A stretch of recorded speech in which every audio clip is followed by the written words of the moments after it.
Me gusta siempre la cortina esta de... La cortina bella que tenemos para Difunta Argentina. Bienvenidos a otra emisión de este segmento, esta sección, de estos minutitos que me tomo para contarles casos criminalísticos argentinos. Ya estamos viendo a la persona de la cual vamos a hablar hoy. Vamos a hablar, no más ni menos, que de Roberto José Carmona, conocido como la hiena humana. Gran nombre, rimbombante nombre se podría decir.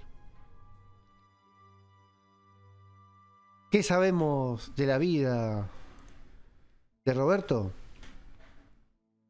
Creo que es importante señalar que tuvo una infancia conflictiva, una infancia donde él ya delinquía, donde el ausentismo de sus padres fue total. Carmona nació en el año 63 en la provincia de Buenos Aires, hijo de Magdalena Bonet. Básicamente lo crió su madre, podríamos decir, porque su padre, a causa de un alcoholismo, tuvieron que internarlo. Pero la madre no podía criarlo, no podía. Así que al principio fue dejado en un hogar, el hogar Villa Elisa de La Plata, donde, según el propio Carmona en distintas entrevistas, porque es importante resaltar que de este caso hay entrevistas y hay libros que hablan sobre Carmona, ya que es el preso con más años en la cárcel, luego, antes en verdad, solamente superado, vamos a hablar con propiedad, por Puch, Robledo Puch, digamos. Él es la segunda persona con más tiempo en la cárcel. Carmona vivió su infancia con rencor. Como comentaba, él fue dejado en un hogar ahí en La Plata, en Villa Elisa, donde él mismo comenta en estas notas que sufrió abandono y abuso por parte de los otros chicos y autoridades, no, que lo golpeaban constantemente, lo dejaban sin comer. La verdad que al parecer no tuvo una infancia muy feliz el joven Roberto. Fue trasladado en algún momento a un hogar, a un convento, donde aparte de él asegura haber sufrido abusos físicos. A sus 7 años la madre lo volvió, ¿no?, a recoger, pero vivía ausente. Esto obviamente repercute en la personalidad y en la vida de Roberto, quien se puede decir que a sus 10 años comete su primer delito, que es un robo de una pistola calibre 45 que había hecho al abrir un auto policial. Fue pasando por distintos, digamos, correccionales de menores, tuvo incidencias por robos ya a corta edad. Después de esto, a ver, más o menos ya sabemos cuál es la temática. Una persona en una vida difícil empieza a optar y empieza a realizar actos vandálicos. Empieza a tomar contacto con las drogas, empieza a tomar contacto con la noche y empieza a cometer crímenes. Fue trasladado a varios institutos de menores durante su adolescencia y ya siendo mayor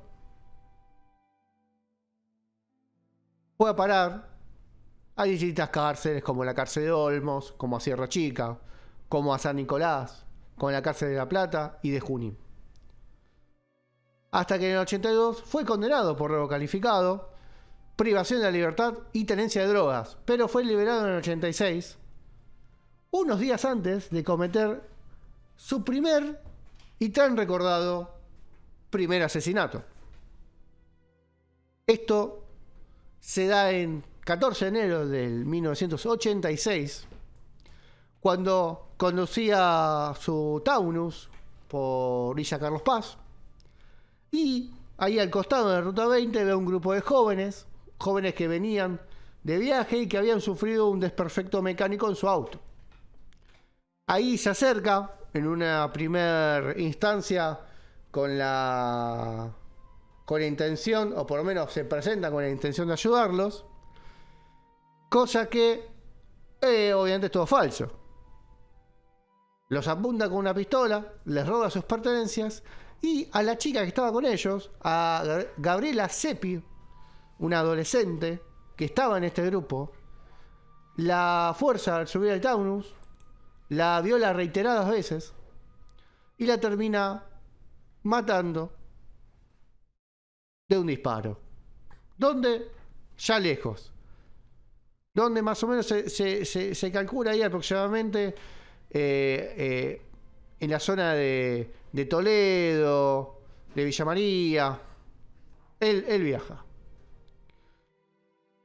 Tras la denuncia por la separación de Gabriela, la policía lo empieza a seguir, lo intenta buscar, porque obviamente él ya tenía antecedentes de robo, una persona violenta, y fue apresado por primera vez, importante este dato, el 1 de febrero del año 1986. O sea, básicamente estuvo un poco menos de un mes.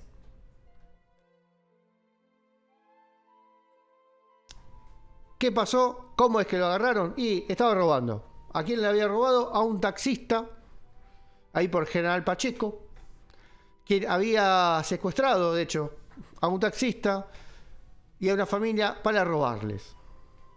Es así que termina siendo trasladado, juzgado por estos incidentes, principalmente por el asesinato de Gabriela Seppi, y termina yendo a la cárcel de San Martín en Córdoba. La historia no termina ahí. ¿Por qué? Porque en esta misma cárcel, 2 años después, termina apuñalando en una pelea a Martín Castro, otro recluso, porque según Carmona, se negaba a prestar a su mujer para tener sexo. Castro no murió. Podemos decir que lamentablemente no murió, porque mientras dormía Carmona lo atacó con una olla de caramelo hirviendo, desfigurándole el rostro. Obviamente también tenía denuncias de agresiones hacia los guardiacárceles. Esto hace que lo tengan que juzgar otra vez, que lo tengan que mover, que lo tengan que llevar a lugares más complejos. En el 94 me parecía que se había calmado, termina teniendo una pelea con Héctor Vicente Bolea, a quien sí termina asesinando. Supuestamente esto era una cuestión de poder dentro de los reclusos. Héctor Bolea, al parecer, era un preso de carácter líder en el grupo y, bueno, Carmona lo terminó matando, apuñalándolo. Luego de este incidente, de su segunda muerte, porque la primera recordemos que Castro no murió, sino que tuvo heridas sumamente graves, fue trasladado a la prisión regional de Chaco,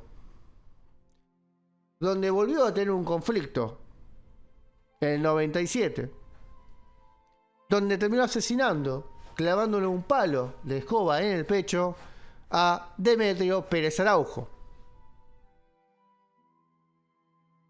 Obviamente estamos hablando de una persona de conducta totalmente errática, ya tiene hasta este punto de la historia, porque la historia sigue un poquito más, hasta este punto de la historia tiene 3 asesinatos.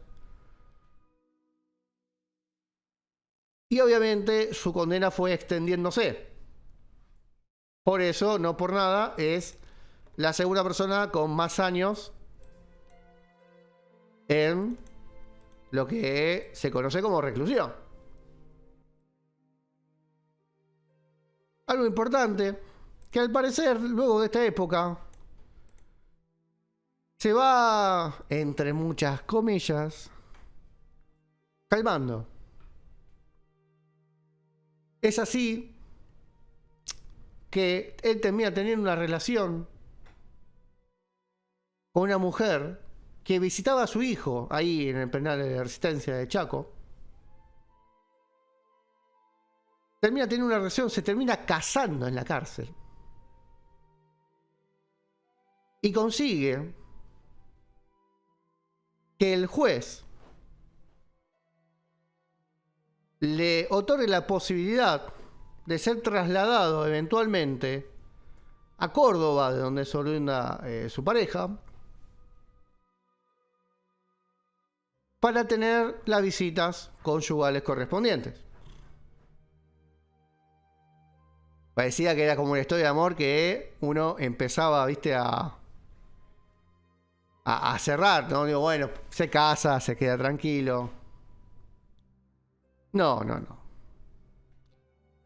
Dato importante, Juan Sima fue el juez quien autorizó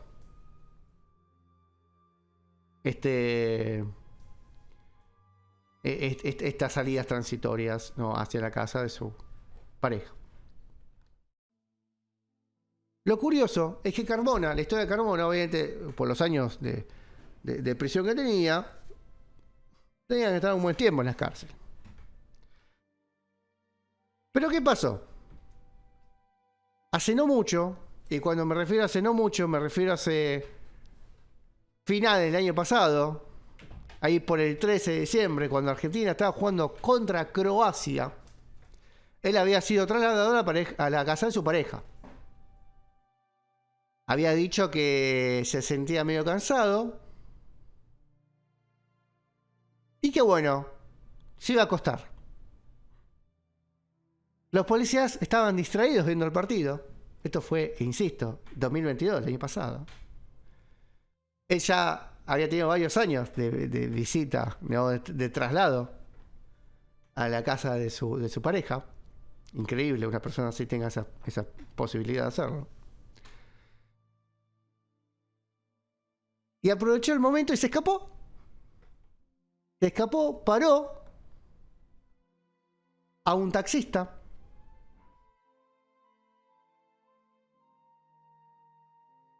A Javier Bocalón, propiamente dicho. Acá tengo nombres, siempre busco bien los nombres como para tratar de decirlos bien. Quien fue terminado, terminó siendo asesinado también por Carmona, la cuarta muerte, teniendo 5 cuchillazos en el cuello, 4 en su pecho y 2 en la pierna izquierda. O sea, el tipo encara un taxi cuando todos están viendo Argentina-Croacia, él estando en la casa de su pareja, que no podemos entender todavía cómo tenía estas clases de salidas transitorias. Increíble. La policía no hizo nada porque estaba distraído viendo el partido. Como se dan cuenta, el chabón ya se había ido. ¿Cómo es que lo agarran? Y él, una vez asesinado, el taxista toma el taxi, conduce unas cuadras, termina chocando el mismo taxi en una esquina, abandona el auto, encara a su supermercado, asalta a una pareja, le roba el vehículo. Vehículo que vuelve a dejar abandonado por razones que no se conocen, y termina en la clínica Vélez Sarsfield, donde intenta robar un auto de forma frustrada. Hay un gran despliegue en la zona, lo agarran, y hoy en día, obviamente, sigue recluido, sin estas salidas transitorias. Su pareja actual tiene una denuncia por posible complicidad, igual que los 6 policías que lo acompañaban, porque claramente o estaban entongados o cometieron una falta gravísima. Y esta es la historia de la hiena humana, de Roberto José Carmona. En el 2011, un dato curioso, tras varios peritajes psicológicos, fue determinado psicópata, capaz de sentir empatía ante el sufrimiento ajeno y busca matar por placer solamente.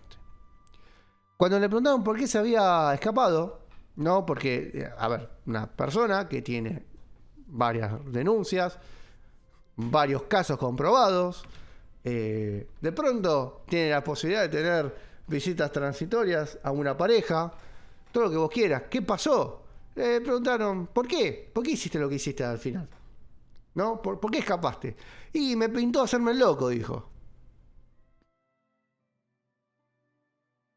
Esta gente maneja cierto nivel de impunidad bastante importante, ya que, bueno, su carácter de psicópata parece que lo avala. Es más, hasta parece totalmente razonable su respuesta. Esto fue la historia de Roberto José Carmona, la hiena humana, quien hasta hace no mucho volvió a hacer noticia. 4 muertes, varios robos calificados, tenencia de drogas, privación ilegítima de la libertad. Un personaje muy interesante de la criminología argentina. Ya volvemos con más Difusión Parlante. Esto fue Difunta Argentina. Espero que les haya gustado. Y muchas gracias a todos los que comentan, o a la gente que se suma a comentar los distintos podcasts que hacemos cuando los subimos. Me gusta que estén ahí sumando información, porque claramente yo me puedo estar equivocando en algunas cosas o faltarme datos. Esto es así. Así que gracias por comentar. Un mensaje un poco alegre para una columna bastante tétrica. Así que ya volvemos con más Difusión Parlante.